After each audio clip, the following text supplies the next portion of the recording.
राम राम भैया दीदी। हाल चाल कैसन बा। आज हम अपने चैनल में आप सबके बहुत बहुत स्वागत करीत है। और आज हम एक बहुते सुंदर अवसान माता के कहानी लेके आए हैं, जौन की सास पतोह और इच्छाधारी नागिन के कहानी बा।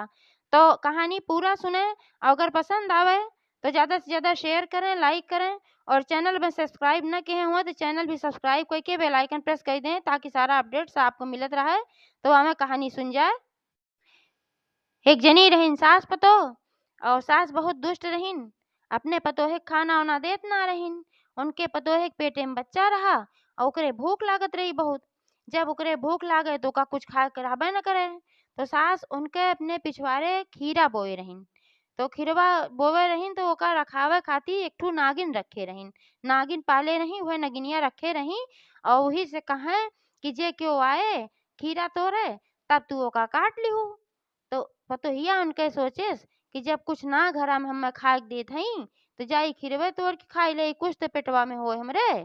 तो जब वो गए खिरवा खाए खातिर खेते में गए पिछवाड़े कि जाई हम खीरा तोड़ के खाई लई। तो नागिन जौन रही उफन फुलाए के वहाँ खड़ी हुई गए। और वो कहेस कि तोका खीरा ना हम तोड़े दे। कहेस तोहार सास कहे हई जब क्यों खीरा तोड़े आए तो तू ओका काट लिहू, हमें रखवारी पे रखे हई। तब पतोहिया वो बड़ी दुखी भई, कहिन हे नागिन देवी, हमें खिरवा खाए ले दा। काहे से हमरे बहुत भूख लाग बा और हमार सास हमें खाना वाना देती ना है। पेटे में हमरे बा बच्चा, है नाते हमरे और भूख लाग बा। तब नगिनियों कुछ सोची बिचारी, कहीं हम खाए तो देव तो है खीरा, लेकिन एक शर्त पे। तो पतोहियो उनका कहिन कि कौन शर्त बा बतावा। तब कहिन कि यह शर्त बा कि जब तोहार लड़किया पैदा होए, चाहे उ बिटिया होए चाहे बेटवा होए, तू ओका हमें दई दिहू। तो पतोहियो बड़े चिंता में पड़ी, कहीं तो बड़ा कष्ट वाली बात है कहा थी कि अब उनका हम अपन लड़के दई देई। लेकिन अब का करें, भूख के आगे खाना उनके सास देत ना रही और भूख बहुत लागत रही। सोचिन लावा वही कह देई। अब वही 9 महीना के बात बा, 8 9 महीना का, तब तक देखा जाए नागिन रहिए कि न रहिए, हम रहब कहाँ रहब। तब वही लावा कह दे जौने खाई खाए के पाई खीरवा। तब वह कही दीन झूठे ऐसे कहीं अच्छा ठीक बा, जब हमरे लड़किया पैदा होए तो हम तोहका दई देव, लेकिन वही तू हमें खीरवा खाए दा। तब नागिन कहीं अच्छा खाए ला। तब वह उहमें से खीरा तोड़ के खाए लिही। और जब उनके भूख लागे तब जाए 2 खीरा 3 खीरा अपन तोड़ के खा ले। और नागिन तब उन्हें कुछ ना बोले भाई। ऐसे ऐसे समय बीतत गा।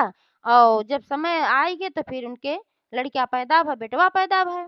जब नागिन सुनिन कि इनके बेटवा भाबा, तो आई तुरंत उनके लगे कहीं कहे रहू अब द्या अपन लड़किया हमें। तब वो बेचारो बड़ी दुखी भईन, लेकिन कुछ बहाना बनई। कहिन कि एस बा ये बहन तो पैदा भबा, कुछ दिन हमहू के अपने लगे रख ले दा, बहन छठी उट्ठी ना भबा, जब छठी उट्ठी हो जाए तब तुम्हें दई देव। तो कहीं चला ठीक बा। नगिनिया उ चली गई। फिर छठी के दिने आई। तब कहा था अब आज छठी उट्ठी तो कैलू, अब ले आवा हम दा लड़का। तो कहीं छठी है तो भावा, लेकिन वही बरहिया कहाँ भावा, बरहिया तो हो जाए दा, कम से कम लड़के की छठी बरही तो हो जाए। तब फिर नागिन चली गई। बरही हो गए। जब बरही हो के निमकी, तब फिर कहे लागी कहीं कि दा जो न कहे रहू कि देव हम तो कहते अब ले आवा दे। तो पतोहियो फिर बहाना बनई, कहीं वहीं छठी बरही भाई बा तो तू 4 दिन 10 दिन 20 दिन कुछ दिन हमें खिलाए ले दे, बुलाए ले दे, हमहू कुछ दिन अपने लगे रख ले, हम तोहें दई देबै। तब कहिन कि नागिन कहिन अच्छा ठीक बा भाई, खिलाए बुलाए ला लड़किया है तो। तब गई हो नागिन चली गई। ऐसे ऐसे लड़किया बड़ा हो गए और रोज उन्हें बहाना ऐसे टरकाए रहे। तब लड़किया शादी के लायक हो गए, ओकर लड़किया के शादी तय भय। तब फिर नगिनिया आई, कहीं अब तोहरे लड़के के बियाहो हो जात बा और तू हमें दिहू ना। तब कहीं अच्छा ठीक बा, अब लड़कवा के बियाहवा हो जाए दा। जब बियाहवा हो के लड़कवा लौटे त हम तोहें दई देबू लड़कवा, लेकिन अब बियाहवा होत बा तो बियाहवा हो जाए दा। तब फिर नागिन चली गई। जब बियाह होई के अब जौने दिन बियाह रहा ओ दिन वो इतना रोवत रही बैठ के। ये कुल चिंता में कितना दिन से हम बहाना करत चली आए, लेकिन अब कौन बहाना करब। अब तो नागिन जैसे हमार बारात लौट के आए तैसे हमार बेटवा मांग ली है, तो हम का करब। ये कुल सोच के बहुत रोवत रही है। हे अवसान माता के सुमिरन करत रही कि हे अवसान माता, तू हमार रक्षा कर, तू ही हमार रक्षा कर सकत हूँ। अगर तू हमार रक्षा कर देबू हमरे बेटवा का, नागिन के न देख पड़े, तब तो हम दूर दूरिया चबुआऊ। तब अवसान माता बूढ़ी माई के भेष में आग प्रकट हो गई। और जब अवसान माता आग प्रकट हो गई तो कहीं बतावा बेटा बिटिया काहे कवन दुख बा, काहे तू रोवत हऊ। तब कहीं नहीं है दुख बा हमें कि हम नागिन के कहे रहे अपन लड़किया दे के, हमार सास हमें खाना ना देत रही तो हम खीरा खाए गए, तो खीरा नागिन रखावत नहीं और हम कहे रहे उन्हें कि हम अपन लड़किया तोहें दई दे भाई, जब पैदा होए हमें खीरा खाए दा। तो यही मारा अब रोवत है, कब से मुन्ने बहाना करते रहे, लेकिन अब वो हमार लड़किया जरूर ले लेंगे जैसे बारात लौट के आए। तब बूढ़ा माई कहीं कहीं चिंता जिन करा, तू बियाहे जैसे बियाह होई के आए ओकरे बाद जवन बृहस्पतिवार आए वही बृहस्पतिवार का तू दूरदूरिया चबुआऊ और हमार सास सोहागिन नेवतू हमें गिनी नगिनियों के नेवत लिहू। तब जब नगिनियों आई हैं, जब पूजा होई जाए तब अपने पतोहे से कहू कि सबके गोड़ धैला। तब सबके गोड़ तो पतोह धरे, ओकरे बाद तब फिर हम बताई। तो वैसे वही किहिन जब बारात लौट के आई गे तब वह तुरंत गई नागिन के न्योता दी, सबका न्योता दी कहीं हमरे घरे दूरदूरिया चबाए आऊ, हमरे घरे दूरदूरिया बा। अब दूरदूरिया तो नागिनिया कहीं दिहू ना फिर लड़के तू, तो कहीं वह दूरदूरिया चबाए ले पूजवा कराए दे ओकरे बाद दई देबे। तब जब आइन सब पूजा करे सुहागिनी सब जुट के तो नगिनियऊ आई, सब आई इच्छाधारी रहबे की औरत के वेश में उनहू आई अपन।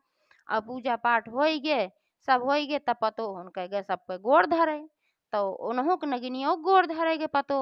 जब पतो उनके गोड़ धरे तब नगिनियों कहीं जा बच्चा सदा सुहागिन रहा, तोहार सुहाग अमर रहे। तब वह उठ गई वहाँ से। जब फिर ओकरे बाद जाए लागी तब कहीं उनके उनसे कि जैसे मांगे रही उनका लड़कवा, तो कहीं कि हम अब अपन लड़किया दे आप तो तोहार पूजवो पाठ होई गे। तब वो कहीं ना बहिने तो तू आशीर्वाद दीहू कि तोहार सुहाग अमर रहे हमरे पतोहे का। अब तू लई जाबू तो हमरे पतोहे के सुहाग कैसे अमर रहे, तू ही आशीर्वाद देहे हऊ। अब जैसन समझा भाई, तू अपन आशीर्वाद चाहे झूठ करा और चाहे जौन है अपन लई जा जौन जैसन समझा। तब नगिनियऊ कहीं तो वाई बात सही है, अब हम तो आशीर्वाद दे चुके कि जा तोहार सुहाग अमर रहे, तो ठीक बा अब जा रखा, अब हम ना लई जाब। उनके अवसान माता बुद्धि भी फेर दी नागिन के, कहीं ठीक बा तू अपन बेटवा पतो रखा, अब हम ना लई जाब। तब वह अपन बेटवा पतो रख ली और अवसान माता की पूजा की, फिर से दूर दूरिया नेवती फिर से चबुआई।